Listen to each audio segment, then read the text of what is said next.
I am Sanson Antioquia Buenaventura, a retired police officer with the rank of Senior Police Officer 4. I retired from the police service noon pa pong December 31, 2008. Mula noon, namuhay na po ako bilang isang sibilyan. Dati po akong security driver ng dating Mayor Rudy Duterte sa Davao City na naging presidente ng Pilipinas. Sa totoo lang po, right after my retirement, hindi na po ako naging security driver ng dating MRRD.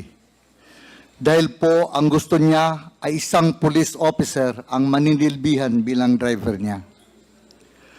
Kaya mula po January 1, 2009 hanggang noong campaign period na tumatakbo siya bilang presidente ng Pilipinas at nanalo siya, hindi na po ako nakakasama sa kanya. Hanggang ngayon po, Your Honor, Mr. Chair. Sa mga sinasabi nila at lahat lang akusasyong idinawit nila sa akin, wala pong katotohanan lahat ng mga yon. Nanood po ako sa Quad Committee investigation at lumabas at binanggit ang pangalan ko from the affidavit of Colonel Royena Garma.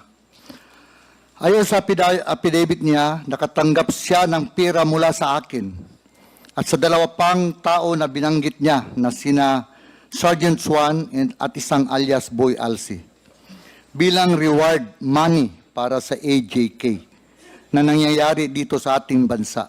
Sa akin, hindi po totoo. Yan po ay hindi totoo. Sa mga naririnig kong mga napag-usapan sa Quad Committee investigation na may kinalaman kay Colonel Garma, tulad ng nawawalang pira sa PCSO, mga kamag-anak niya, pati anak niya na pinapasok ng trabaho sa opisina ng PCSO, mga ari-arian niya sa labas ng bansa at dito sa Pilipinas, mga nangyayari sa Cebu, ayon sa dating Mayor Tammy Osmeña, at kung ano-ano pang findings laban sa kanya. Itong mga pinag-usapan ito marahil ang dahilan kung bakit idinawit niya ang pangalan ko. Inakusahan niya ako na nagbibigay ng reward money for AJK para ilihis lang ang investigasyon laban sa kanya. At upang maging mas kapani-paniwala, sinabi niya na siya ay nakatanggap ng 3 beses mula sa akin na reward money para sa AJK.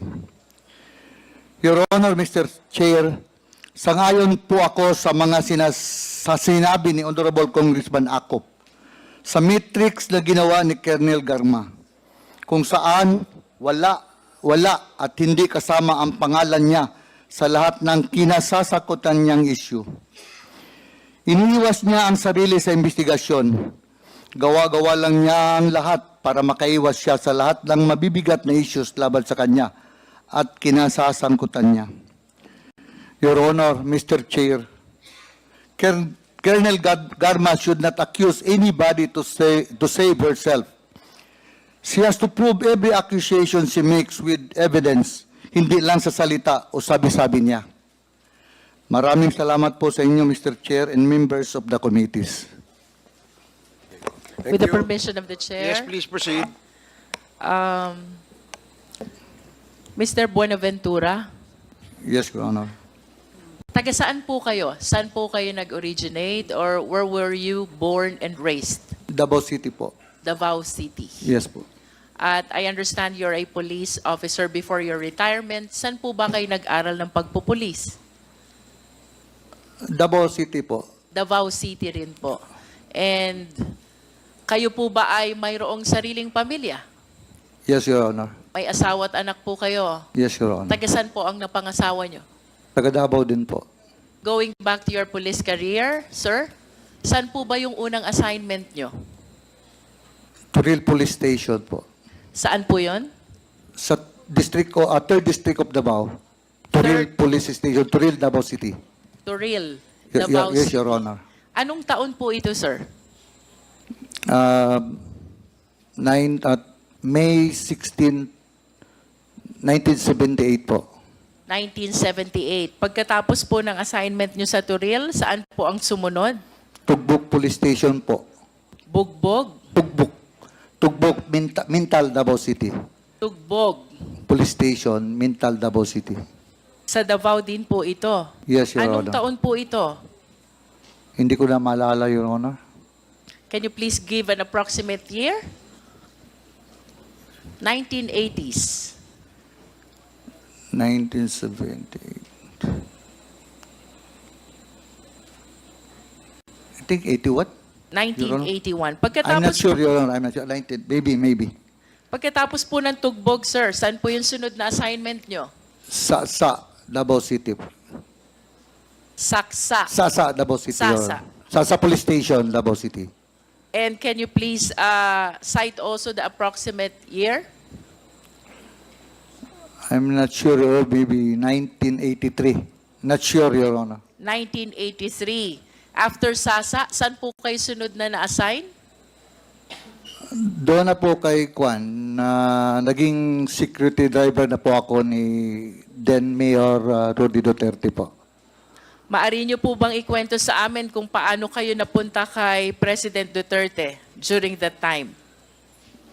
Mayroon pong order from Davao Metro Discom din na i-assign ako sa City Hall under Mayor Duterte's term. Whose order was that, sir? Davao City Police Office po. Oh, so the order came from the Davao City Police Office. Napunta po kayo sa Office of the City Mayor. That was 1988. 1988. And starting from 1988, you work for Mayor Duterte. Can you please describe to us ano ho bang naging nature ng trabaho nyo sa noon ay Mayor Duterte? Security driver po. Security driver. And Yes, Your Honor. I wish to believe that as security driver, sir, kayo po ay halos 24/7 kasama ni Mayor Duterte. Yes, Your Honor. Paari niyo po ba siyang ilarawan? Anong klase po bang principal or VIP si Mayor Duterte? Simula nung 1988 hanggang 2008, kung saan kayo po'y nagtrabaho bilang driver security. Para sa akin po, mabait po si Mayor Duterte. And can you please share some incidents kung paano niyo po na-conclude na mabait si Mayor Duterte? This is 20 long years and I am sure marami ho kayong pwedeng ibahagi sa amin. Ano po yung personal nyong experience? Why you are saying mabait na principal si Mayor Duterte? Ganito po, minsan, kung gabi magpatrol, may madaanan kaming tao, tanungin niya kung saan ka mag-uwi. We out in the morning. Tapos sabi niya, pakilala siya, Mayor Duterte, saan kayo mag-uwi? Para hindi daw matakot. Sabi niya, sa Santa Cruz, Mayor, outside Davao City. May dalang bata, may dalang anak niya, 3. Husband, wife, at saka yung anak nila na maliit. Sinabihan ni Mayor yung backup, ihatid nyo sa Santa Cruz, Davao del Sur. So, inihatid nila. Aside from that, Mr. Buenaventura, bukod ho dun sa paghahatid, dun sa nadaanan yung mag-ina, ano pa ho yung mga insidenteng maaari nyo ibahagi sa Quad? Bakit nyo sinasabing mabait na principal si Mayor Duterte? Minsan po, manonood siya ng news every afternoon, 5 p.m. Minsan may maghingi ng tulong yung mga bata na malaki ang ulo. Tawagin niya ako. Tawagan mo si Bong. Sagutin mo ang gastos doon sa ospital. Tapos, huwag niyo na sabihin kung saan galing. By Bong, are you referring to Senator Bongo? Yes po, yes po. And with respect to you as a driver bodyguard, personal driver and bodyguard of Mayor Duterte, ano pong naaalala niyong insidente why you are concluding na mabait na principal si Mayor Duterte? Sa inyo pong personal na buhay, ano pong nagawa ni Mayor Duterte? Marami po. Can you please share some? Yung mga bata na cancer patient, binilihan niya ng bahay. Sir, I am referring to your personal and family life. Ano pong naitulong sa inyo Yung ng asawa dating ko po, Pangulo? kasi yung asawa ko may cancer. breast cancer po. Tapos sabi niya, anong problema mo? Sabi ko, okay lang sir. Sabi ko, okay lang. Tinawag niya si Bong, Bong, tulungan mo si Sunny. Yung tinulungan po ako. 2 beses na operahan yung misis ko. Cancer patient. Ngayon po, at least, wala na siya. Okay na. Ayos, actually, na-cure po siya, na-cure. Nasaan po yung misis nyo ngayon? Nasa Davao po. And in addition po dito sa hospitalization ng misis nyo, ano po ba ang naalala nyo na naitulong ni Mayor Duterte sa pamilya nyo? Wala naman po, kasi ako po, talaga, may sinabihan si Mayor. May sinabihan siya na yung guwan, sabi niya, son, sabi ni Mayor, ito si, not to drag myself, ma'am. Sabi niya, ito si Sunny, wala talagang binigay sa akin tong problema. Tinutulungan pa ako. Kasi hindi kasi ako nagakuan sa kanya, sir, ganito problema ko, sir, ganito problema ko, sir, bahay. Wala po, wala talaga. Kung ano lang ang kuan niya, ma'am, na siguro pag wala talaga kahit sa school hindi ako nagakuan sa kanya na may problema ko sa mga anak ko sa eskwelahan. Magkano man lang kuan namin yun, walang trabaho pa yung first mga asawa ko. Wala, hindi ako nagakuan sa kanya na ganito, ganyan, kurente, wala talaga, ma'am. Are you trying to say, Mr. Buenaventura, that for a period of 20 years, that is from 1988 to 2008, Ma'am, sorry po. ang sinasabi niyo po ba simula 1988 hanggang 2008, ang naging personal na tulong lang sa inyo ni Mayor Duterte ay yung pagpapa-ospital ng inyong misis at wala nang iba? Minsan po, siyempre, pagdating ng Christmas, bigyan ka ng bonus, ganon. Pero kahit nagpatayo ako ng bahay, wala man, hindi man siya nagkuhan. Hindi man na din ako nagsabi sa kanya. Nagpatayo ako ng bahay, sarili ko, unti-unti. Hindi man ako nagsabi sa kanya, nagpatayo ako ng bahay, so wala. In other words, Mr. Buenaventura, aside from the modest gifts during special occasions, ito lang ang naaalala niyong naitulong na personal sa inyong pamilya, ang hospitalization ng inyong breast cancer na misis. Mayroon naman, ma'am, pero hindi ko na makuha niya, mga konti-konting bagay. Minsan, bigyan ka ng sapatos, search, ganyan lang, ma'am. Mr. Buenaventura, how well do you know the President? Gaano niyo po kakilala si Pangulong Duterte?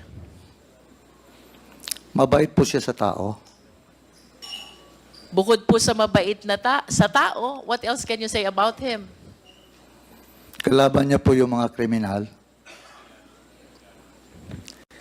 Mr. Buenaventura, I wish to believe na dahil kayo po'y taga Davao, doon kayo pinanganak, doon kayo naging pulis, doon kayo nagkaroon ng unang assignment hanggang sa napunta kayo kay Mayor Duterte. Talagang kilala niyo po si Mayor Duterte. Tama po ba? Yes, Your Honor. As a matter of fact, 20 years of your career in the Philippine National Police was spent with Mayor Duterte. Tama po? Yes, Your Honor. At nais ko po sanang tanungin, ito hong mga personalidad na babanggitin ko sa inyo, na sa tingin ko po kilala nyo ito dahil sa haba ng panahon nakasama nyo siya sa inyong trabaho. Nakikilala nyo po ba si Police Chief Inspector Ernesto Makasait? Yes, Your Honor. Sino po siya? Bimidal Police Officer ng Davao City yun. How about SPO4 Desiderio Dick Cloribel? Yes, Your Honor. Kapwa police ko po. How about SPO4 Fulgencio Pavo? Yes, Your Honor. SPO4 Bienvenido Laud? Yes, Your Honor. SPO3 Jeremias Baguhin? Yes, Your Honor. SPO2 Teodoro Pagidobon? Yes, Your Honor. And PO1 June Naresma? Yes, Your Honor. Would you confirm with us na ito pong mga police na nakikilala nyo ay miyembro ng Anti-Crime Task Force ng Davao City Police during the time of Mayor Duterte? Headed by Colonel Makasait, Your Honor. Yes. I will be proceeding to the next batch of police officers, Mr. Buenaventura. Nakikilala niyo po ba si SPO3 Reynaldo Capute Yes, Your Honor. How about SPO3 Simplicio Capute? Simplicio. Simplicio Simpli- Capute. Simplicio Capote, wala po. SPO2 Antonio Balolong. Yes, Your Honor. SPO1 Jim Tan. Yes, Your Honor. SPO1 Ben Furog. Yes, Your Honor. PO3 June Cabalinan. Yes, Your Honor. PO2 Arnold De Chavez. Yes, Your Honor. PO2 Rezalino Aquino. Yes, Your Honor. PO2 Jovencio Humawan. Yes, Your Honor. PO2 Enrique June Ayaw. Yes, Your Honor. PO1 Tata Migueliano. Yes, Your Honor. PO1 Ronald Lau. Yes, Your Honor. PO1 J. Francia. Yes, Your Honor. PO1 Reynante Medina. Yes, Your Honor. Senior Inspector Junicio Abude Jr. Yes, Your Honor. Bakit niyo po sila nakikilala? Kapwa pulis po sila. Kapwa pulis ko po from Davao City. And would you confirm that they are members of Heinous Crime Task Force? Yes, Your Honor. And that was also during the time of Mayor Duterte? Yes, Your Honor. Ang sunod ko pong itatanong sa inyo, nakikilala niyo po ba si Edgar Matobato? Nakilala ko lang po si Edgar Matobato sa Samal Island, Your Honor. Paano niyo po siya nakilala? One time, may nakita ako wearing sleeveless shirt. Siguro, sleeveless. Nakita ko, may tao kasi, siyempre, pulis ako, may nakita akong tao naka-sleeveless, naglakad, na naka-holster ng 45, at pumunta siya sa isang sasakyan na yung owner type jeep. Mayroon yan siyang owner type jeep. Paglingon ko, mayroon siyang importin. Napatanong ako sa ibang tao, sino yan? Yan si Edgar Matobato, tauhan ni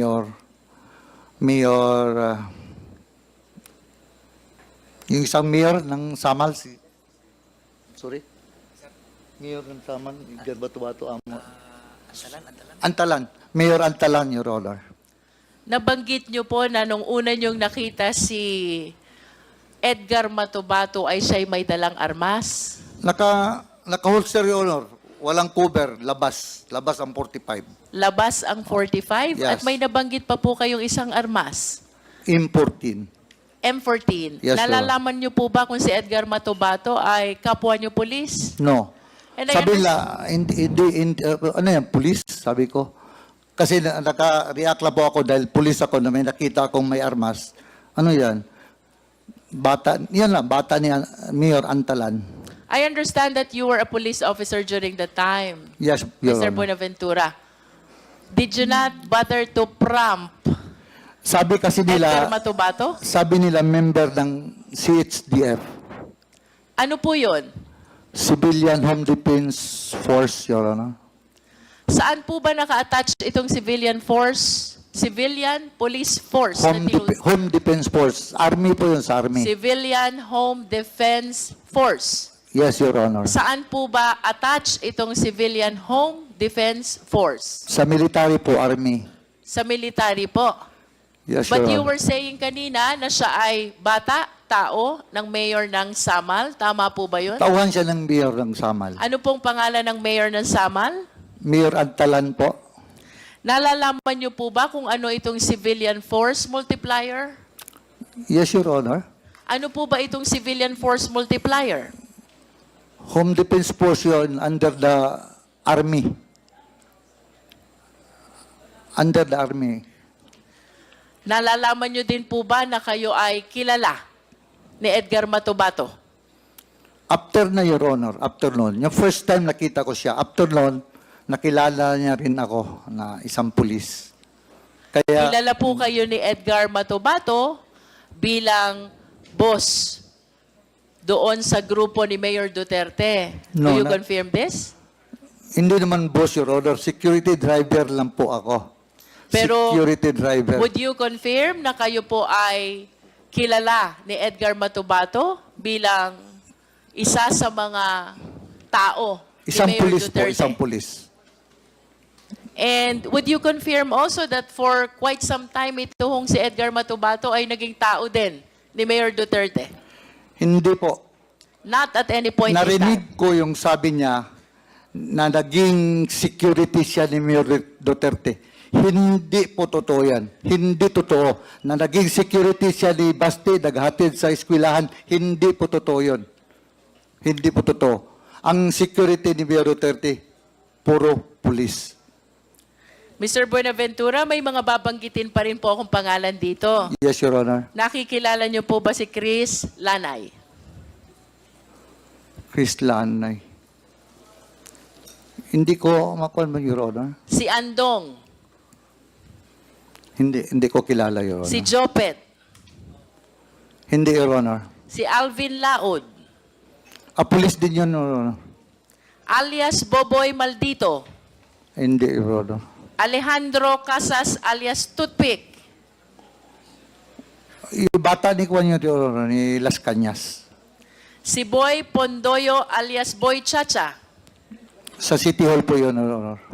Alias Inchik? Hindi ko kilala, Your Honor. Jerry Troso? City Hall po, Your Honor. De La Serna Brothers? Hindi ko Sina kilala. Ayan, Yoyin, at Jongjong? Hindi ko kilala, Your Honor. Duhilag Brothers na may pangalang Roland, Yanyan, Alan, at Valentin? Hindi ko kilala, Your Honor. Ayon po sa ating mga source, Mr. Buenaventura, ang mga nabanggit pong pangalan ay mga miyembro ng Davao Death Squad. At ito po ay ayon kay Arturo Las Cañas. Ano pong masasabi nyo rito? Yan po ang sabi ni Las Cañas, Your Honor. Dahil sila, nasa heinous crime sila. Ako, security driver lang po ako ni Mayor Duterte. Wala akong kuwan doon. Isang unit sila doon sa police. Dito lang ako sa kay Mayor Duterte. Do you confirm that Davao Death Squad exists? Yun sa newspaper, sa media. Do you know Arturo Las Cañas? Yes, Your Honor. Do you know Jose Basilio? No, Your Honor. Las Cañas, Basilio, and Matobato. All of them are members of DDS, Davao Death Squad, and they are identifying you bilang taong dinadaanan ng mga orders ni Mayor Duterte. Ano pong masasabi nyo dito? Ganito po yun, Your Honor. Heinous crime headed by Colonel Makasait. Si Colonel Makasait, SPO4 lang ako. Dati SPO3 pa. SPO3 pa ako. Kung ako mag-order sa kanila, Your Honor, Colonel Makasait, bumidal police officer ng Davao City, maniwala sa akin yon. Maniwala sa akin yun si Colonel Makasait. Mr. Chair, Yes, Congressman Akop. maniniwala sa iyo. Kasi ikaw ang palaging kasama ng mayor. Pero hindi Pero ako... naman talaga, di ba? Yes, sir. Galing ako sa As servisyo, driver, alam ko yan as driver security, Your Honor. Hindi, Driver pero security lang po ako. Pero kung may iutos yung mayor sa iyo, iisipin nung kakausapin mo, galing kay mayor talaga yan. Di ba? Wala mang giuto sa akin na ganyan, Mayor. Iba yung sagot mo sorry. kanina. Your Honor. Hindi ko naman sinasabi kung may iniutos sa iyo. Yeah. Pero yung sinabi mo na hindi pwedeng sumunod si Major Makasait sa iyo, susunod yun dahil ikaw ay driver bodyguard ni Mayor. Kalakaran yun, di ba? Maski naman sa serbisyo, ganun eh. Di ba? Pares tayong galing sa serbisyo, kaya alam ko yan. Kaya huwag mong sagutin si Honorable Luis Ron ng ganun. Ang tamang sagot mo, hindi naman ako inutusan ni Mayor. Di ba? Mr. Buenaventura? Yes, Your Honor. Yes. Thank you, Mr. Chair. Mr. Buenaventura, sino po si Superman? Hindi nyo rin po ba alam? Yun ang call sign ni Mayor. Doon may radyo pa kami. Superman.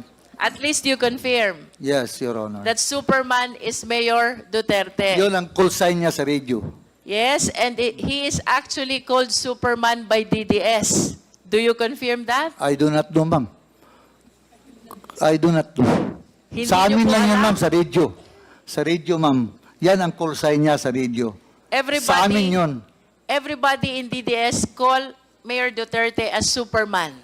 Sino pong DDS, ma'am? Mr. Buenaventura, Yes, Your Honor. are you not confirming to the Quadcom the existence of the Davao Death Squad? Narinig ko lang yan, ma'am, dahil ang nagbigay ng pangalan yan is media.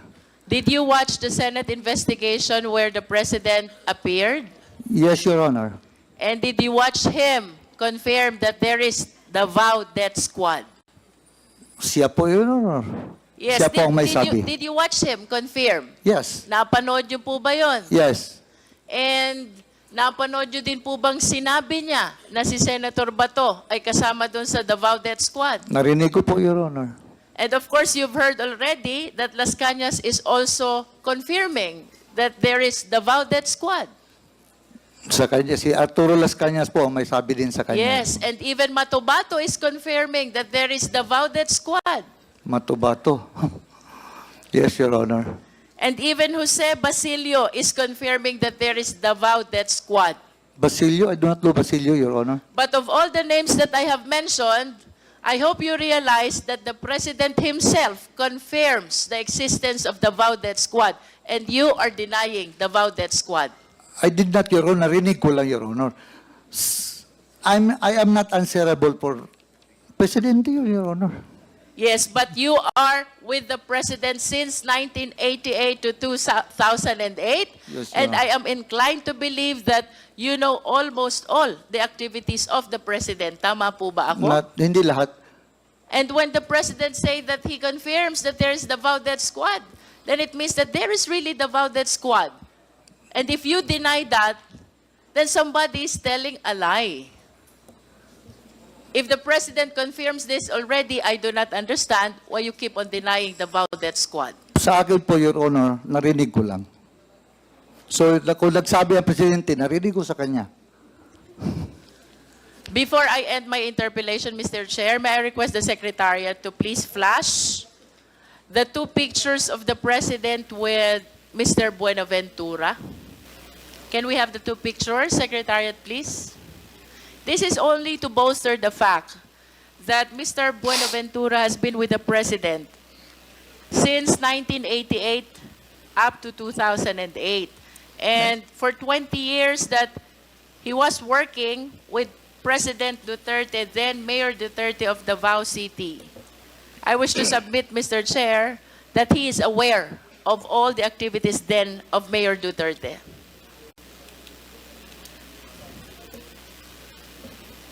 Secretariat.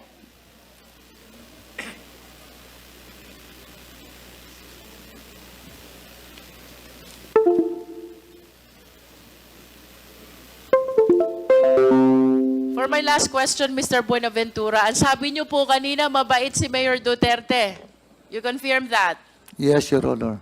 Kung ibabalik ko po yung inyong nakaraan and if you will be given the choice, sino pong gusto nyong maging principal nyo ulit? Si Mayor Duterte po ba ulit?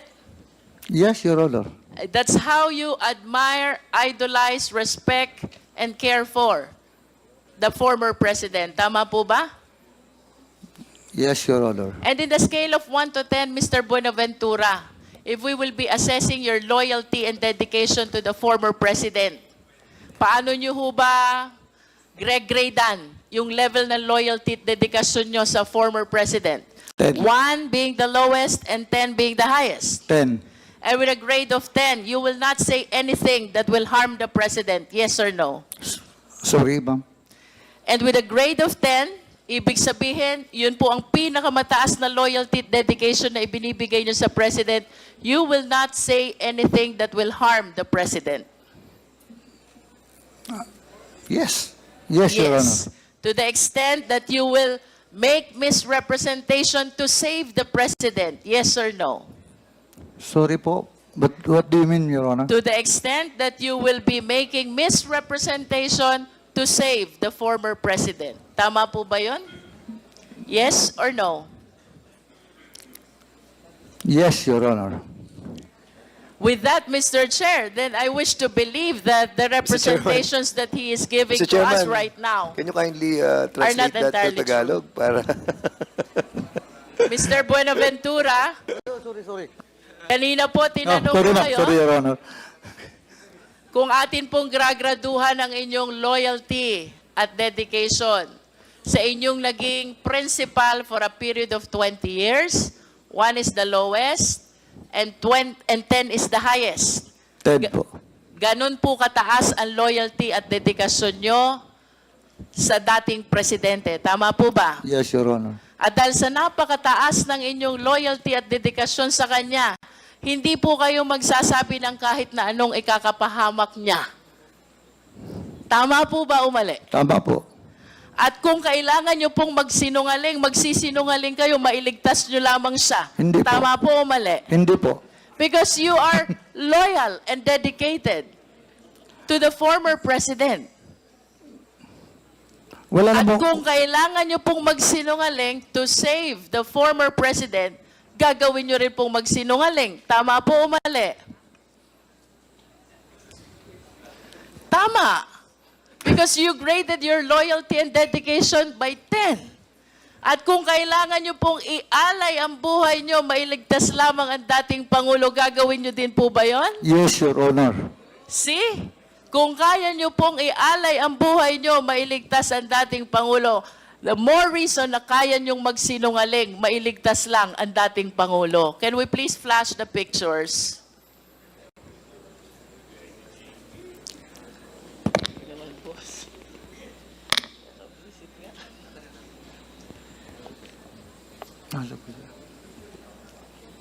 Next picture, please. The two old pictures. There. Maaari niyo po bang ituro sa amin dyan? Sino po ba kayo dyan? Yung nakatindig po, nakaputi. Yun pong nakatayong nakaputi. Yes, Your Honor. Sino po yung may bilog doon sa gitna? Si dati presidente po. At sino naman po yung mga kasama ninyo sa picture?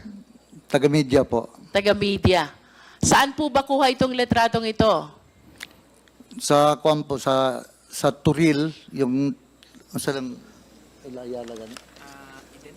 Eden Bayabas po, hindi pa yon, wala pa yung, Mga anong taon po ba kuha itong letratong ito? hindi ko lang maalala. Hindi ko lang maalala, Your Honor. Approximate year lang po. Perhaps you can base it on the looks of the former president. Batang-bata pa po siya dito. If you started in 1988, Early 90s, Your Honor. early 90s, so mayor na po si President Duterte during that time. Yes, Your Honor. As early as then, gano'n na po kayo ka-close dito sa ating dating Pangulo, no? Kasi kahit mga media ang kasama, kayo pa rin ang kasama niya. Tama po ba? Ako kasi ang security driver, Your Is Honor. Turil outside Davao City? Within Davao City, Within Your Honor. Davao City. Can we flash the next picture, please? Sino po kayo dito, Mr. Buenaventura? Wala po ako dyan, ma'am. Wala po kayo. Sino po yung may bilog na naka-shades? Hindi po ako yan, ma'am. Sino nga po? Yung may bilog na naka-shades, if you can identify him. Nakikilala niyo po ba siya? Hindi po, hindi po. I think nakikilala ko po siya. He's the former president. Tama po ba? Ay, yung isa, ma'am. Yung dalawa kasi nakabilog, ma'am. Yung isa, ma'am, hindi ko kilala. Itong isa, ma'am, kilala ko. He's the former president. At ito pong nasa bandang kaliwa, sino po ba yon? Hindi ko kilala yan, ma'am. Hindi niyo po nakikilala. Yun pong nasa likod. Ah, hindi po. Hindi niyo rin po kilala. But at least the first picture, Mr. Chair, shows that as early as 1990s, Mr. Buenaventura is already with the President, and having spent 10 years of his police career with the President during the time as mayor of Davao City, I wish to believe that he has given so much loyalty and dedication to the President, as proven by his recent answers. Ang sabi po niya, kung kailangan niyang ialay ang buhay niya to save the President, gagawin niya. At kung kailangan niyang magsinungaling to save the President, magsisinungaling siya. I submit, Mr. Chair.